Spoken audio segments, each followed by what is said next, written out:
Football মাঠে রাজনীতি টেনে আনা নিয়ে আবারও জাতীয় দলের তীব্র সমালোচনা করেছেন আর্জেন্টিনার প্রেসিডেন্ট হাভিয়ার মিলেই। 2026 বিশ্বকাপের সেমিফাইনালে ইংল্যান্ডকে হারানোর পর ফকল্যান্ড দ্বীপপুঞ্জ আর্জেন্টিনার লেখা ব্যানার উঁচিয়ে উদযাপন করেন লিসান্ড্রো মার্তিনেজ ও লো সেলসোরা। প্রেসিডেন্টের মতে মাঠের খেলা দিয়ে ভূরাজনৈতিক সংকট সমাধান সম্ভব নয়, কূটনৈতিক পথে সমাধান করতে হবে ফকল্যান্ড ইস্যু।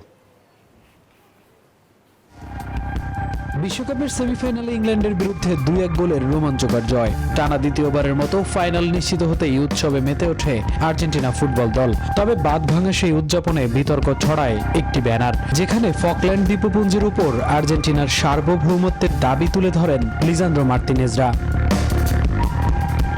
খেলোয়াড়দের এই আচরণে চরম অসন্তোষ প্রকাশ করেছেন খোদ আর্জেন্টিনার প্রেসিডেন্ট হাভিয়ার মিলেই। এক সাক্ষাৎকারে তিনি সাফ জানান, ফুটবলের সঙ্গে রাজনীতি মেশানো একেবারেই অনুচিত। তেল আর জল যেমন একসাথে মেশানো যায় না, ফুটবল আর রাজনীতিও ঠিক তেমন। ফুটবল শুধুই একটি খেলা। খেলোয়াড়দের মনে রাখা উচিত 1986 বিশ্বকাপে ডিয়াগো ম্যারাডোনার সেই ঐতিহাসিক গোলগুলোর একটিও ফকল্যান্ডকে আমাদের কাছে ফিরিয়ে আনেনি। আমাদের মাথা ঠান্ডা রাখতে হবে। 1982 সালে ফকল্যান্ড নিয়ে যুক্তরাজ্য ও আর্জেন্টিনার মধ্যে রক্তক্ষয়ী যুদ্ধ হয়।